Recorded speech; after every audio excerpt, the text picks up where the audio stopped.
So I hope everyone is doing okay. And our meditation practice is an important part of our approach to life. And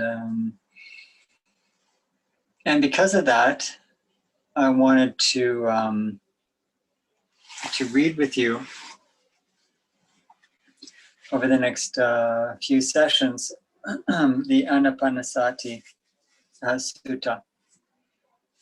And this is one of the foundational teachings. And it's really from this sutta we get the sort of main instruction on mindfulness meditation. And it's not so long. The sutta itself is not so long. The teachings itself is about 4 pages. And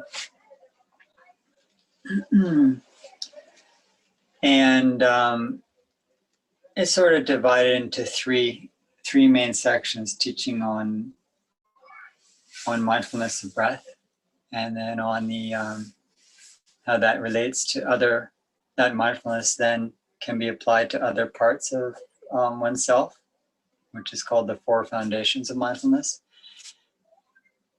And then 7 ways that that this practice of mindfulness can lead to, I guess we could say, higher states of mind. So how we start the practice, where the practice is deepened and applied to, and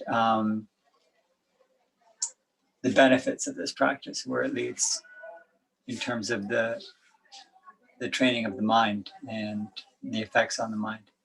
So taken together in a short, relatively short text, it's a real kernel and central kernel of Buddhist understanding and practice. So since, mindfulness is such an important term and practice, not only in Buddhism, but from Buddhism into many fields, if we're looking where it comes from this sutta. This is sort of the origin for that. So it's very worthwhile for us to study this sort of original text of the Buddha's actual teaching on mindfulness and how we practice it. Many people teach mindfulness, and many meditation teachers kind of give different sort of approaches and different emphasis, and create sort of different names and even acronyms for it. They all have a lot in common, but it's very useful to go back to the source and see, how did the Buddha actually teach mindfulness? I mean, that should really spark our interest as people who are practicing this. Sati, the word mindfulness in Pali, sati, and Ānāpāna, breath.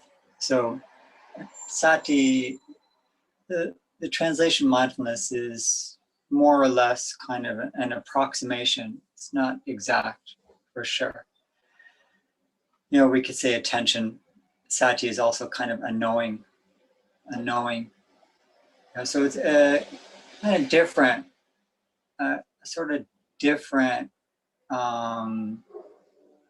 way of paying attention than if I say, pay attention to the book you're reading, or pay attention to my words when I'm speaking, or pay attention to the teacher, or, pay attention to your driving.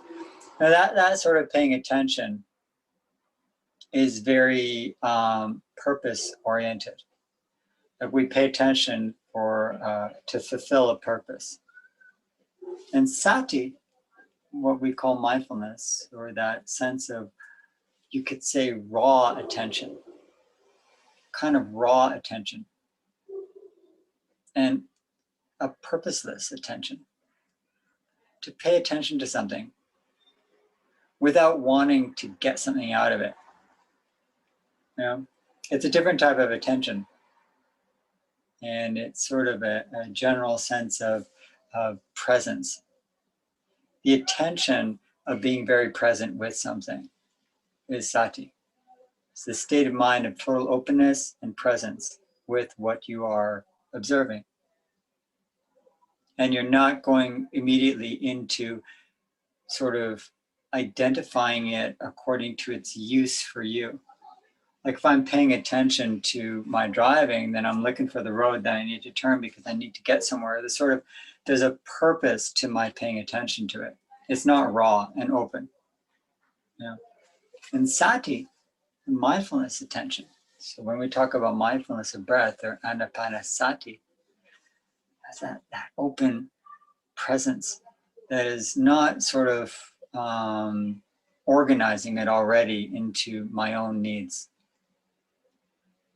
And you'll notice that when we, throughout the day, use our ordinary attention, when we're paying attention to something, it's almost simultaneously I'm connecting it to my own needs, my personal needs, you know, for whatever purpose I may have. Even in conversations with someone, you know, we're listening and organizing the information according to what I need out of this conversation. I'm not putting a judgment on that. I'm saying that that's ordinary attention. But sati, or mindfulness, as a spiritual practice, is what the Buddha is talking about here. So I'm just kind of giving you the fuller meaning of the term sati, of the term mindfulness. It's purposeless attention.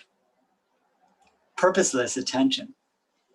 We have to like internalize that term, because it's very different from our ordinary attention. Yeah, breath. It's breath. Okay, and the four Ānāpānasati. Ānāpāna is breathing. So the Satipatthana Sutra, sati again, mindfulness. Patthana is the foundations, or four foundations of mindfulness, is another sutra where we're gonna, the Buddha here will mention in the Ānāpānasati about the four foundations, or what's also called the four references of body and feelings and mind tones, like sort of desires, and then states of mind, or mind objects, or consciousness. Those are the four references that the Buddha is going to refer to in short in this sutra. But then there's a much longer sutra called the Satipatthana, or the Foundations of Mindfulness Sutra. So if you want to go deeper into that, that's something else to read, which we're not going to do because it's much longer. It's about 12 pages.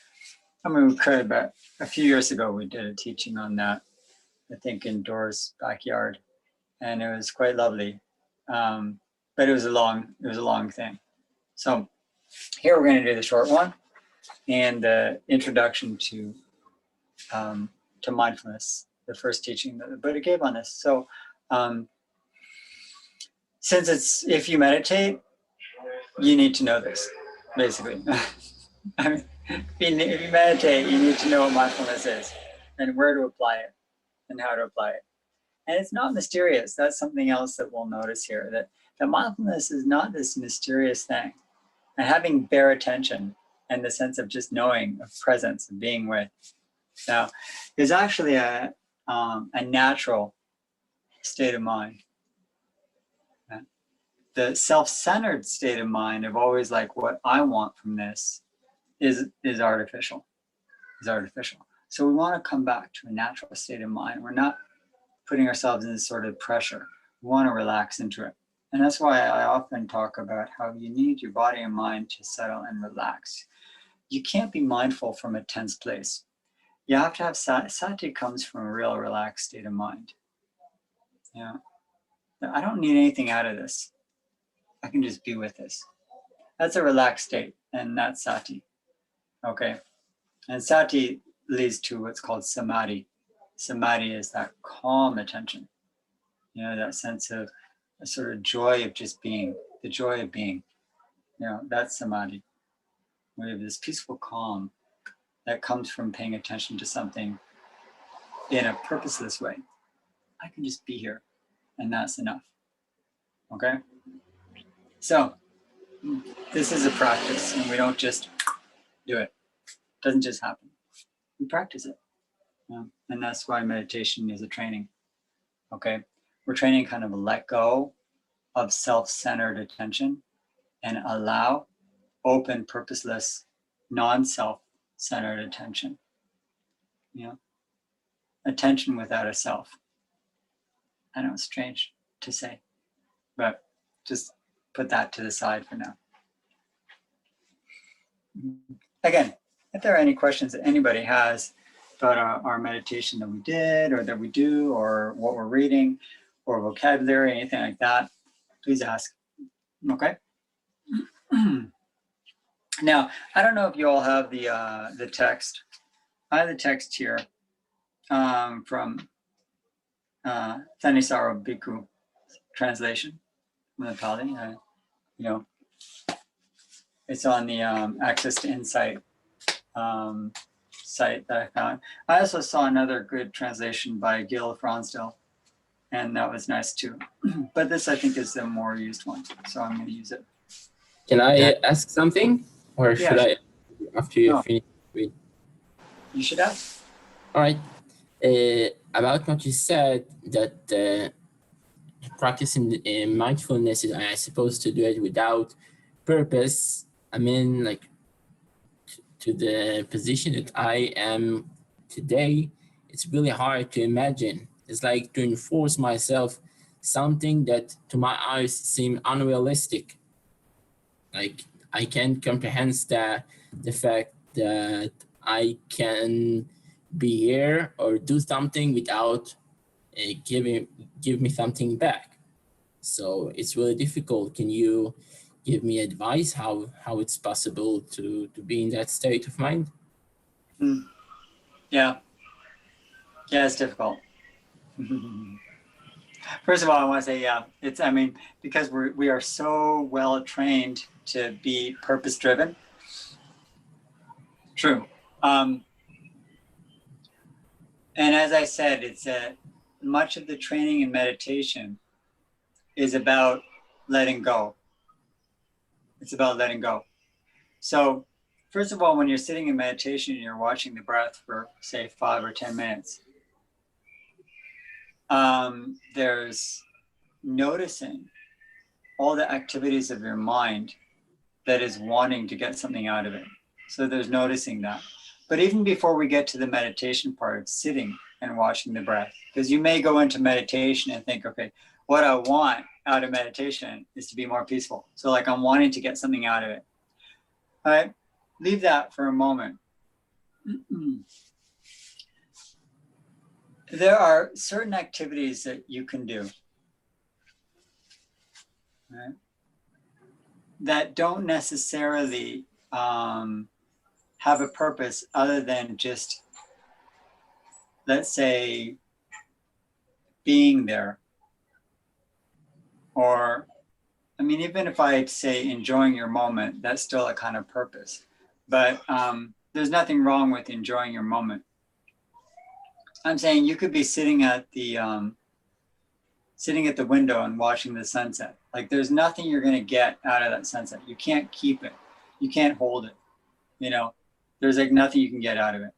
If you do walking meditation and you stand 10 meters apart on the sidewalk or on a piece of grass or something, and you walk back and forth, and your purpose is simply to notice and experience the action of walking. And that's your purpose, because you're actually not going anywhere apart from 10 meters, right?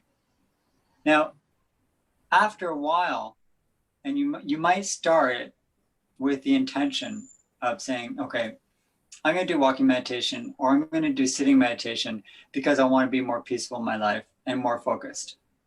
Those are worthy goals. I'm not saying there's anything wrong with those goals.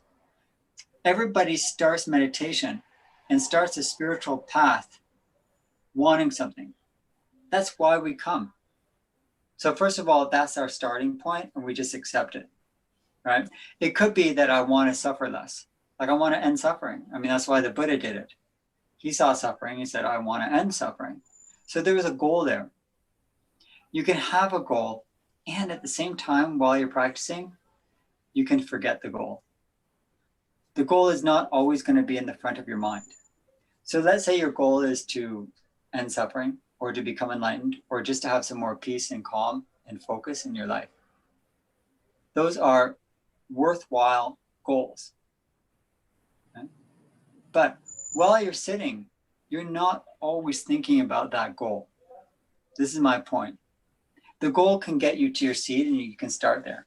The goal can also be during the day that makes you keep sort of looking at, the Dharma and wanting to practice. But there will be times during your practice when you're breathing and you're not thinking, when is this going to make me peaceful? When you're walking and you're not thinking, okay, when is something going to happen? There are times when you forget the goal. And the more you practice, the more you forget the goal. The goal can be with you a lot, but you always have more and more moments where you are just breathing. This is why I call it a practice and a training. So first of all, to accept the fact that you have goals, intentions, and a purpose, that brings you to here, right? That made you turn on your computer. And within that, there's goallessness. In Zen, we say there's form and there's emptiness, but really they're the same thing. So within the form, let's say the breathing and meditation and the intentions and the goals and everything, there's emptiness where you just forget about it, right? So instead of seeing it as a sort of either or, they kind of work together. And that's sort of what I would kind of recommend is embrace the goal, like you can actually accept it. And within it, notice the times when sometimes you just forget about it, You just forget about that goal. It may be 1 or 2 breaths. It may be 1 or 2 steps, right? Mm-hmm. So that's kind of what I'm saying, that there's nothing wrong with what you're describing. In fact, that's sort of what we call the relative truth. And in Buddhism, we say there are these 2 truths. There's a relative truth of having goals and having a personality and a self. And then there's the absolute truth of where that just doesn't exist, right? That's just a figment of my imagination. And I see through it, right? And there's just seeing and there's just knowing, and it's not about self. Now that's, when we talk about it in words, it seems like those are separate things. But as we experience it in our hearts, it's really one reality. That you can have self and you can be selfless. That you can have a goal and you can be totally present and it can be goalless, right? So start to notice how there's this sort of flow from state to state, and that it's changing as you pay attention and as you breathe. Mm-hmm. Thank you very much. That was really helpful. Good. Anyone else have a question before we turn to the text? Technical question.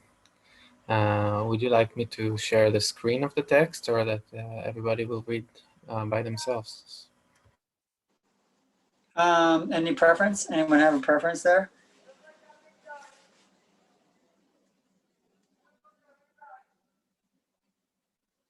What do you think, Yotan? I think let's start with just. Oh, The text. we have a request. We have a request to see the text, so let's. Yeah, I don't know just if everyone printed it. So, yeah, good.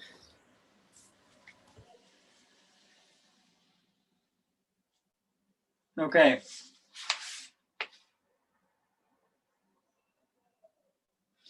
All right.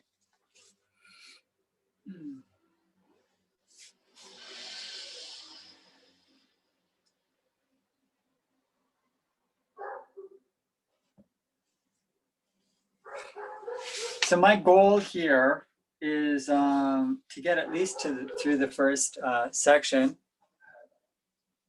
And what I noticed, though, is that there's for some reason on this version there's a repetition of a couple of paragraphs. I think that it says now on that occasion, and then 1, 2, 3, 4 paragraphs down, it's also now on that occasion. So when I say now on that occasion, yeah, I'm just gonna skip the second one. Okay, so here we go. And I'm just gonna read through the first kind of few paragraphs is giving us kind of the introduction and the mood, the setting. Please zoom the text back. I don't know what that means. You want it bigger?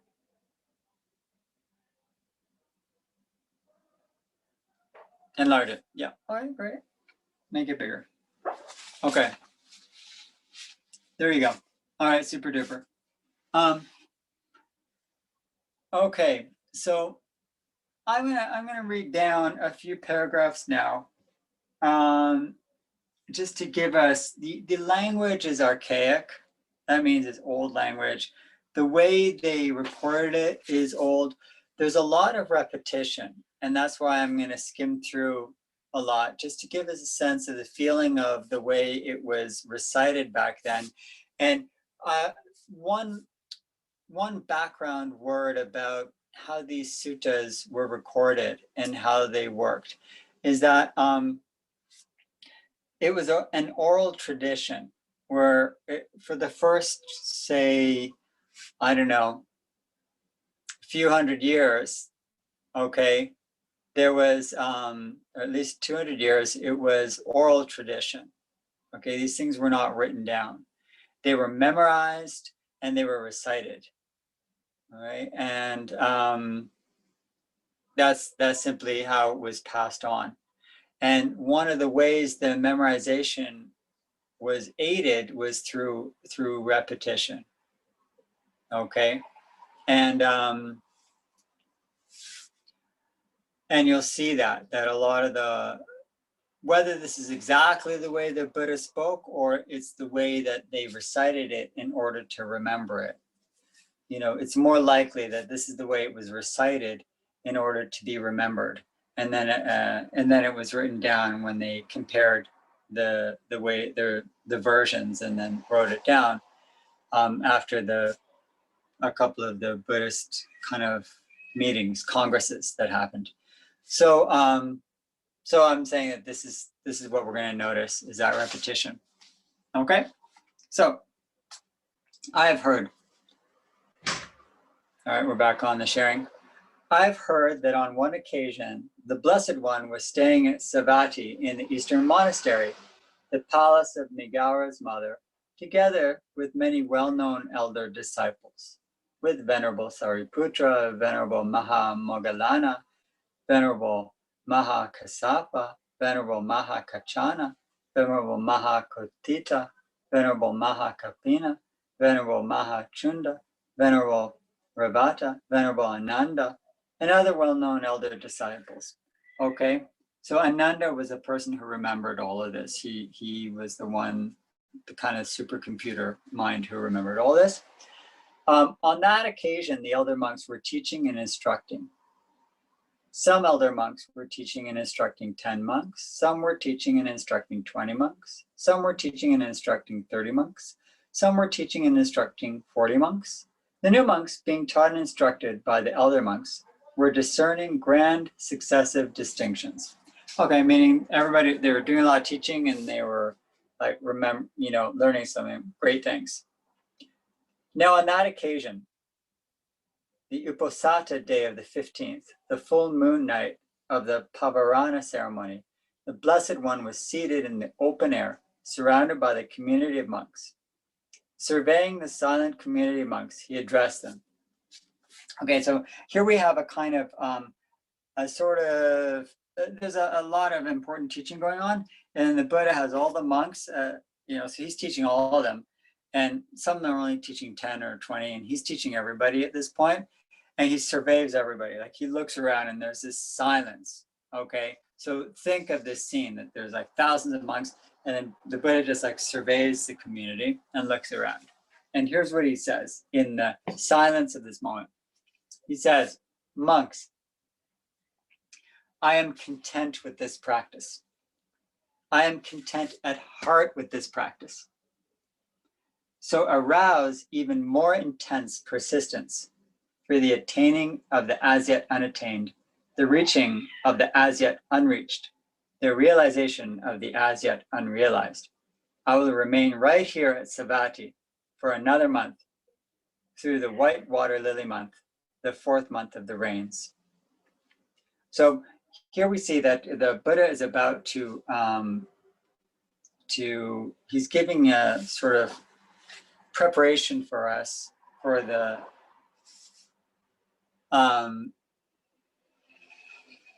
so that we can understand how important the teaching is that he's going to give us.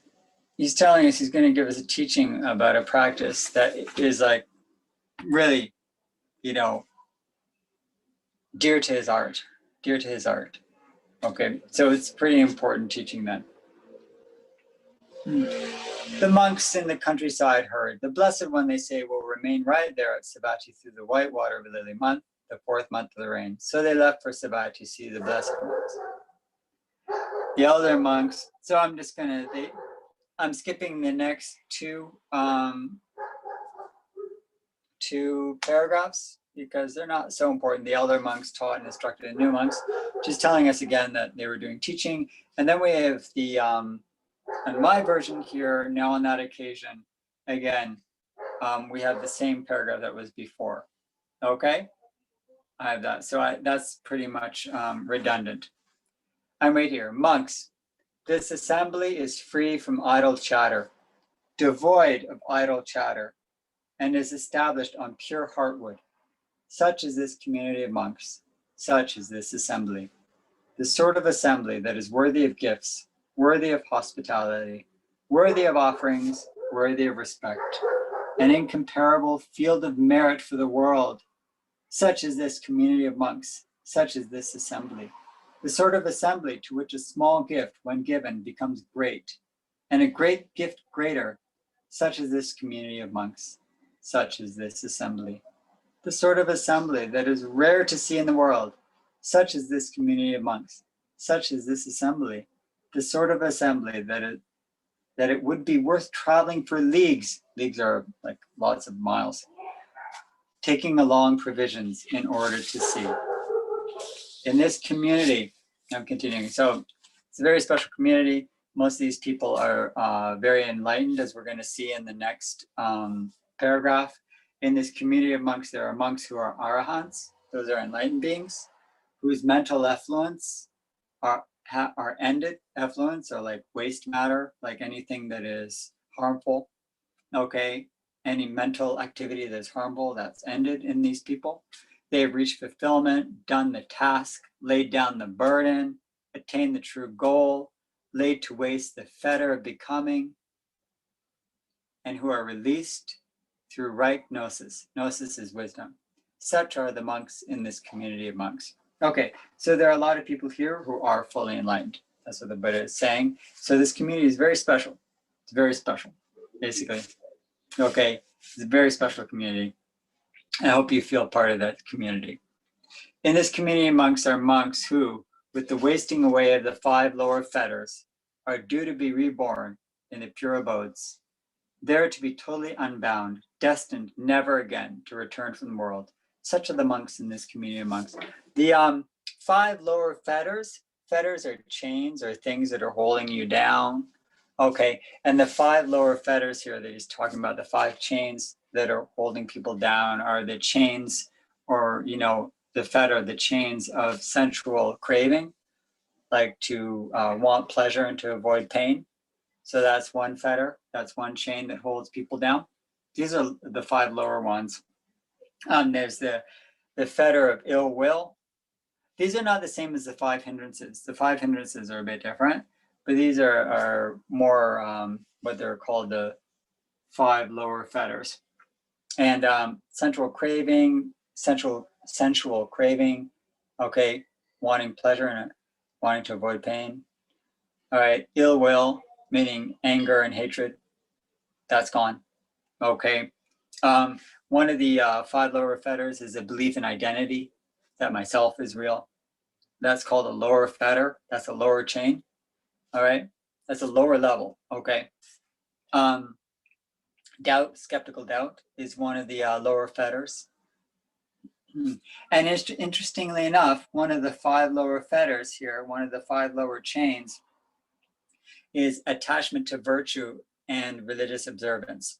That's one of the lower chains or fetters. One of the things that can hold you down is when you become very attached to religious observance and virtue, like that I'm really, I'm special, like I'm doing this right. Okay. So the doubt is the doubt in the practice. And the fetter of being attached to virtue, we all know some people where the rules are more important than the spirit. Okay. And that following the religious rules, and I've seen this in Buddhist monasteries for sure, and not only in Jewish yeshivot and in strict observance to halakha without the compassion, or strict observance to monastic codes without understanding why you're observing it. It's for the sake of true freedom, and metta has to be from a place of loving kindness. If you're missing that, then that's a fetter. That becomes a chain. And you're probably attached to religious observance because you still have the fetter of a belief in self. So your sense of identity is very connected to this observance. And it could be, some people are very obsessive about their meditation practice too. There's an attachment there, right? But that attachment is coming from underneath that, an attachment to self, a sense of identity that is very bound up with that practice. So that's where the Buddha is saying, they're free from those 5 fetters, the 5 lower fetters. Those are lower fetters, right? Which is interesting because we usually think, wow, those are pretty higher ones. Okay.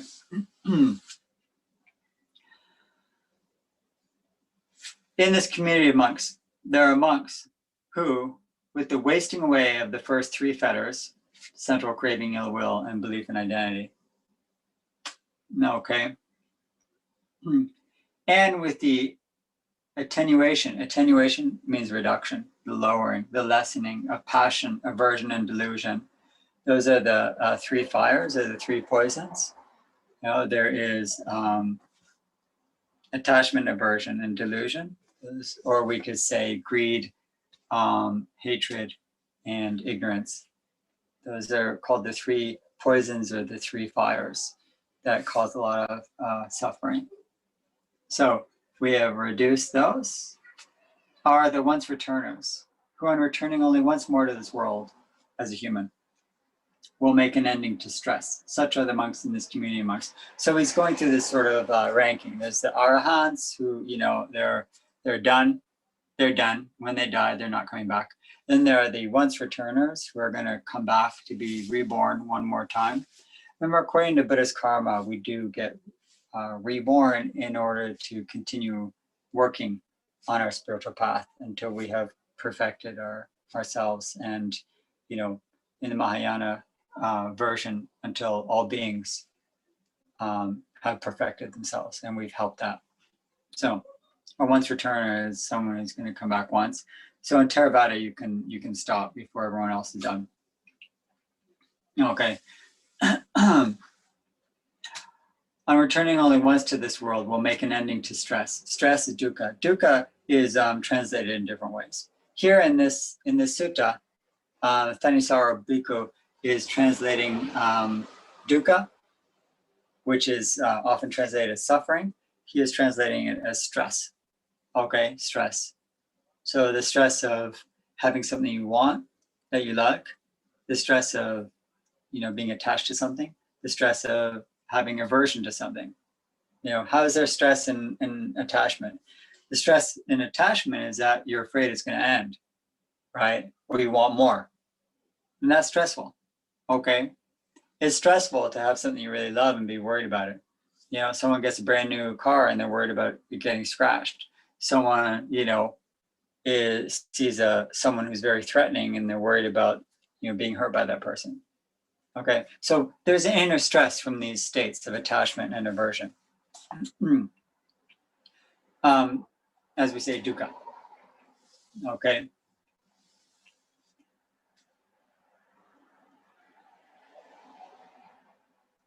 All right, in this community of monks, there are monks who, with the wasting away of the first three fetters, are stream winners, steadfast, never again destined for the state of woe, headed for self-awakening. Such are the monks in this community of monks. Okay, so after there's arahants, they're done this life. Once returners, they're coming back once. Stream winners, okay, they're like on the path and they're going to stay on the path. All right, they're going to stay on their path. They're not going to lose their way. In this community of monks, there are monks who remain devoted to the development of the four frames of reference in Buddhism. And the way that Buddha taught, he used a lot of lists and a lot of numbering of things. The Eightfold Path, the Four Noble Truths, okay, the four foundations of mindfulness. That's the four frames of reference here. The four frames of reference here, what is it referring to? It's referring to body feelings, mind tones or desires, and consciousness or mind objects. Those are the four frames of reference, and they're also the four foundations of mindfulness. So, and then we see the four right exertions. The four right exertions, or the exertions, is effort and exertion. So what are the four efforts here? The right effort is one of the Eightfold Path. And the four right exertions, or the four right efforts, there's the effort. These are mental efforts. Remember, in all of this path, we're training the mind. Never forget that. And the whole Buddhist path is about training the mind to be free of suffering, to be free of greed, to be free of anger and hatred, and to be full of loving kindness and compassion. That's what this mind training is about. And so the four efforts here, or exertions, are the effort to arouse wholesome thoughts and good and kind thoughts that have not yet happened. That's effort number one. Effort number two is wholesome thoughts that are there in your mind to keep them, okay? And so that they shouldn't pass away. Those are the two right efforts. The third right effort is, if there are unwholesome or harmful thoughts you have, to let go of those. Okay, to end those. That's another right effort. And then the fourth right effort is, for any unwholesome or harmful thoughts which have not yet happened, to not let them happen. Okay, to stop them from happening before they come into your mind. Those are the four right efforts. Wholesome good thoughts, encourage them. Discourage the unwholesome, harmful thoughts. Those are the four exertions. That's what the four efforts are. Okay. The four bases of power. This is also the basis of power. It just means like the base or a foundation, right, for having different mental qualities. Power, we call them different mental qualities. And the 4 ones here are having a sense of purpose or zeal. Zeal is having energy and purpose, like having intention to what you're doing. Okay, now that's different from goal. Okay, it's aspiration. A goal is self-centered. Aspiration is for all people. Okay, so your purpose is to benefit the world, right? That's different from having a personal goal. So zeal or purpose or aspiration is one of the 4 bases of power here, because it'll give your mind a lot of energy when you have an aspiration to help others. Okay, so that's the first base of power. The second one is so there's zeal and purpose. The second one is virya, it's called in Pali, which is having energy or motivation. Okay, having mental energy and drive. So you see one is coming out of the other. There's zeal, there's purpose, there's intention. And that intention leads to having more energy in your life and in your mind. Okay. And then the third one is having right thoughts. So we see that from coming out of the 4, efforts. And then the fourth base of power is called investigation. When you are looking closely at your life and at phenomena and understanding what's called the 3 marks of existence. What are those 3 marks of existence? That things are impermanent, that things are without self, and that conditioned life is a cause of stress if I don't understand that they're impermanent and not self, and having no abiding self. So, anicca, anatta, and dukkha, the impermanence, non-self, and stress. That's the nature of reality.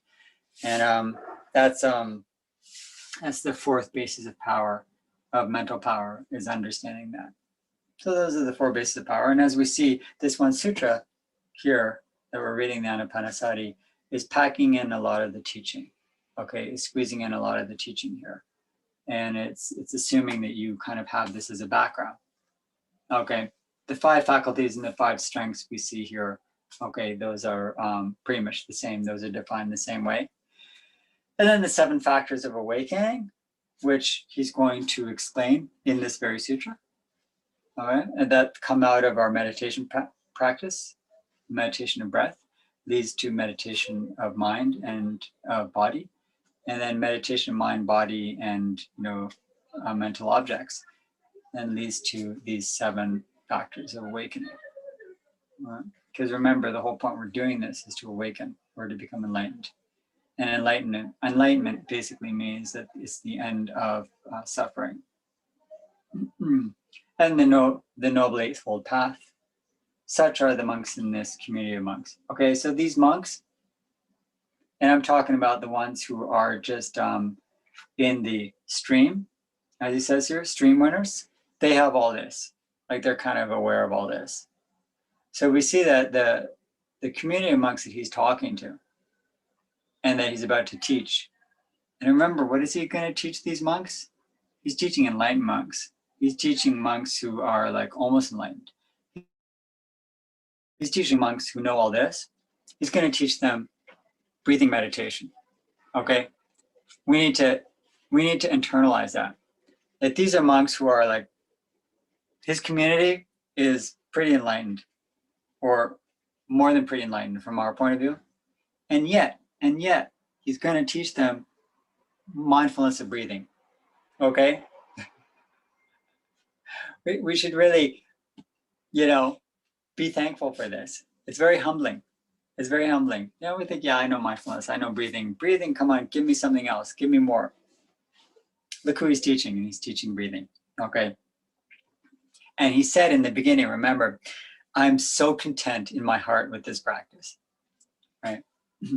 So when we go through this text, and this is just the introduction, I know it sounds a bit long and maybe even boring to you, but it's really setting the ground for how foundational this practice is, and how even when you are far on the path, and you've been, I've been involved in Buddhism for more than 30 years. And I still come back to the teaching of mindfulness of breath as if it's something new to me. I still feel it's new to me. When I read this text and when I try to deepen it, it's still new to me. And I'm nowhere even near what he's describing here in the community that he's teaching. Okay. All right. In this community of monks, there are monks who remain devoted to the development of goodwill, compassion, appreciation, equanimity, the perception of the foulness of the body, the perception of inconstancy, impermanence. Such are the monks in this community of monks. Okay? So now he's like going down the list of, who he's talking to. In this community of monks, there are monks who remain devoted to mindfulness of in and out breathing. Mindfulness of in and out breathing, when developed and pursued, is a great fruit of great benefit. Mindfulness of in and out breathing, when developed and pursued, brings out the four frames of reference to their culmination, the four foundations of mindfulness to their peak. It will fulfill mindfulness for us. The four frames of reference, the four foundations of mindfulness, which are mindfulness of body and sensations or feelings, of like and dislike, of will, and of mind. Those four foundations of mindfulness, when developed and pursued, bring the seven factors of awakening to their culmination. The seven factors of awakening, when developed and pursued, bring clear knowing and release to their culmination. Okay, so what we see here is in this one paragraph, the Buddha is telling us that when we meditate on the in and the out breath, which seems very basic, and we often think, okay, well, this is just a beginning meditation to lead me to other things. It remains with us. The meditation and the mindfulness of breath is something that we keep returning to while applying our mindfulness to other things. You can apply your mindfulness to your cup of tea, but you keep returning to the in and out breath. The in and out breath is the model for the mindfulness we bring to other things. Okay? It's not something we graduate from. We don't graduate from the in and out breath. We extend the in and out breath so that we maintain it, mindfulness of breath, as we are mindful of other things. Right? We don't say goodbye like, I've got it down, so I'm now a new chapter in my life. Mindfulness of, I don't know, rapture, or mindfulness of like states of mind or thoughts. No. It just widens, the mindfulness increases. So as we say, it's kind of a power.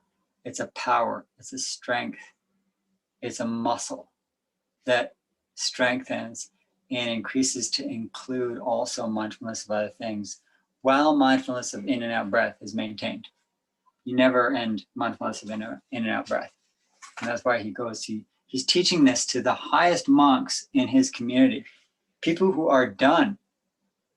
And he's teaching mindfulness of in and out breath. Okay?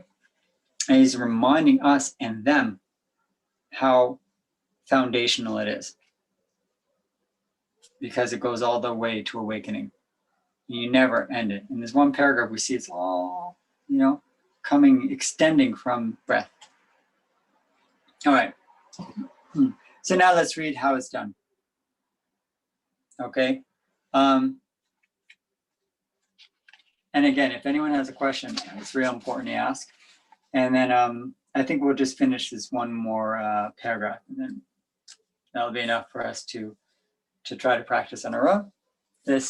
And I do recommend on in between sessions that you read again what we read on your own in a quiet time after a couple of days to go back over it and sort of just let it settle in your mind and in your heart.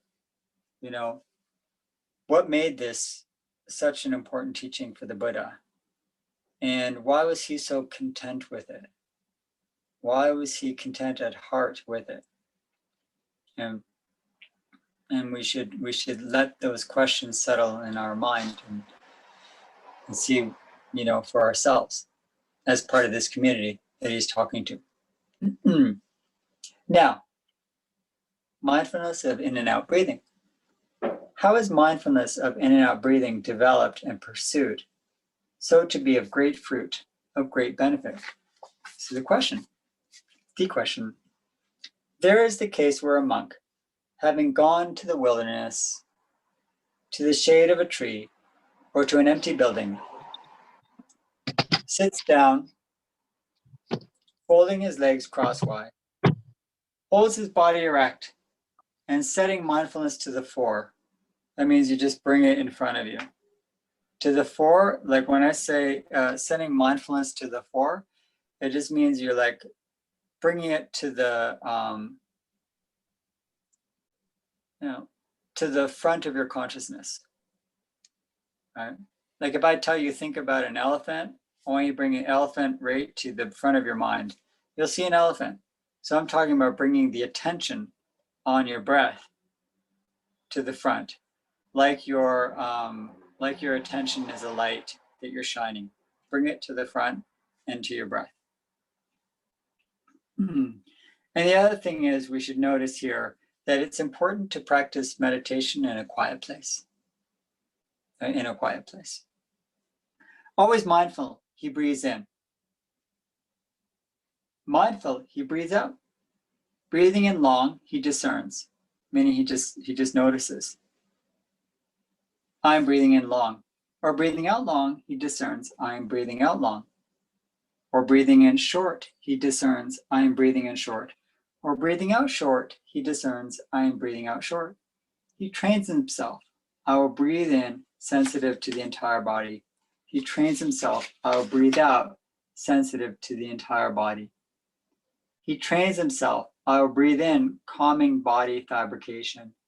He trains himself. I will breathe out, calming body fabrication. Okay, this is as far as I want to go right now, because I just want to look at this basic statement for just a minute before we take another couple of minutes to sit. So here we have, yeah. Can I ask another question? Yeah, of course, why not? About the part that you said about the non-self, the important and the emphasis about the things is because to be in a higher state of mind that is not based on reasonable or reason, it's based on something that behind reason. This is the basics behind this assumption, this thing. Did you understand, or should I put it in a different way? Well, when we're talking about reason or not reason, first of all, I don't want reason means a couple of different things. So if I'm thinking in terms of purpose or not purposeless, or reason meaning like, what is my reason for doing this? Like meaning, what is my need? So yeah, if we can observe things as they are without it being in relation to me, like without it being about me, right? And this is where the observation of the breath is helpful, because the breath is yours, but when you're sitting observing the breath, and he says, I'm observing it because it's a short breath. I'm observing a long breath. I notice that it's a short breath. I notice that it's a long breath. But there's nothing there that's about doing it right or wrong, about being successful or not successful. It's just short or long breath. Like it is what it is. There's nothing more than that. There's no special meaning. There's no hidden meaning there, right? So it's something that is you, but it doesn't actually have any extra or special meaning. So that's kind of where it doesn't have any reason to it. Meaning, there's nothing I can get out of my breath. Like there's no good job, you know. Yeah, it's important for me to mention that what I said, the reason I didn't mean there's a purpose. I didn't mean it as a rational thinking. I mean it that way. That like the point of meditation in Buddhism at all is like to try to us to let go of our reasonable thinking that we used to, and to transfer this reasonable thinking to another mental state. This is the purpose. Okay, I'm gonna it's one of the approaches. I want to say it's one of the approaches. Okay, I won't say purpose, but I'll say it's an important approach, that we're no longer in a state of mind that is what they call the discursive. It's not the discussing state of mind where I'm like analyzing my experience. Yeah, so we don't want to be in an analytical place because analytical. Okay, thank you, Ron. Analytical and reason, or reasonableness, what that kind of leads to is the intellectual understanding, which is important, but not now. Like that's not going to help us be more free. We have to remember what the sort of goal is here. And the goal is to have greater inner freedom from suffering. And smart people and intellectual and analytical people suffer as much as people who are not analytical or not so intelligent. So the intellect is not going to save us. And here the Dharma is kind of understanding that it's something even more basic. There's nothing wrong with intellect, and there's nothing wrong with analysis, but it simply is not the tool that's going to make you more free and liberated from suffering. So that's the recognition here. It's recognizing that the intellect is not the key. It's the wrong key. It's a key to something else, but it's not the key to freedom. So what we want to discover here is, what is the key to inner freedom, to greater peace and more love? What is that key? So we're trying to explore that in our states of mind, in my state of body, in noticing and paying attention to what makes me happy, to what makes me unhappy, to what causes me stressed, and to what causes me greater ease, and to notice that more. That noticing is the source of wisdom. It's not an analytical thought. It's more just a simply observing first the facts of my life. And so where I start, the number one fact I start with is just the fact that I'm breathing. And it's a long breath or it's a short breath. So the Buddha is trying to get us to just start observing the facts of life, and yeah, so it's not saying that there's anything wrong with reason or with intellect or with analysis, but simply that it's the wrong tool. Mm-hmm. Okay, thank you. Yeah. So basically it's true. In meditation, when you notice yourself starting to analyze your experience and discuss it and add commentary to your meditation and question it, that's simply feeding the lion. It's like it just keeps the mental activity going. So that's as I say, whatever you're thinking in meditation is not a problem. It's just all about timing. Simply now's not the time, right? Like you can think all you want, but why now? So much of mindfulness is to pay attention to the right thing at the right time. Now, you may be paying attention to certain interesting thoughts, which is the right thing, but it's just the wrong time. You know, so meditation is the right thing at the right time. And we start with something really, really basic. And what we want to observe is just the fact that we're alive right now. Let's start with the most basic thing. Short breath, long breath. You know, what's my breath like? So, you know, there can be really brilliant people, brilliant thinkers, but they don't appreciate that they're actually alive. So we want to get back to something really basic. And it opens up a sense of serenity and appreciation when we start and we come back to some of the basics. And I think that's what the Ānāpānasati is recommending. So returning again.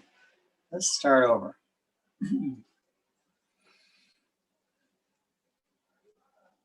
Which is what I want to do now.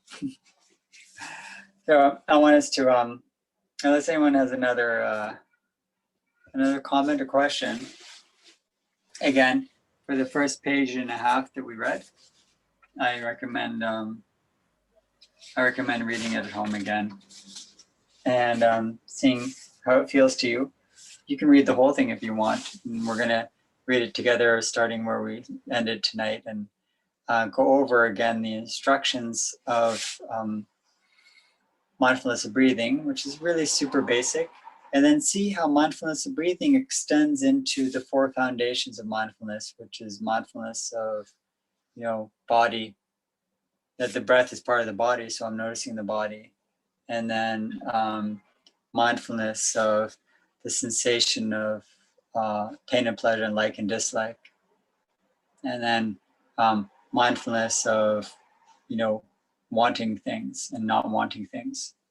So how pain and pleasure leads to I want and I don't want. And then mindfulness of certain states of mind that I have out of that, you know, either peace or anxiety, or many others as well. So those are the 4 foundations of mindfulness. And we'll see next week how mindfulness of breath leads into those. And we'll look at those more closely to understand them. All right. So now I'd like us to finish with a minute to sit quietly.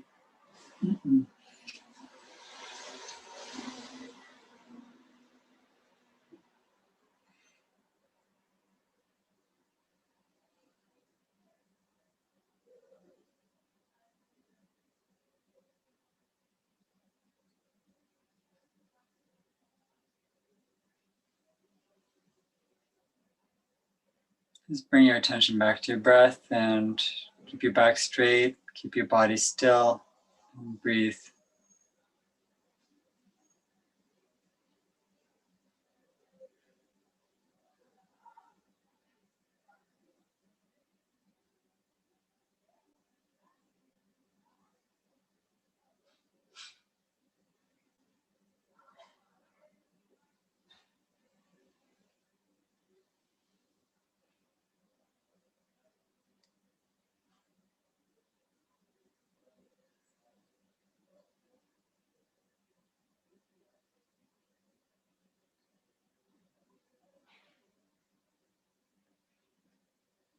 And may we dedicate this practice to the benefit and well-being of all beings on this planet we share. May all beings be happy, may all beings be peaceful, and may all beings be free of suffering. May my practice contribute to that.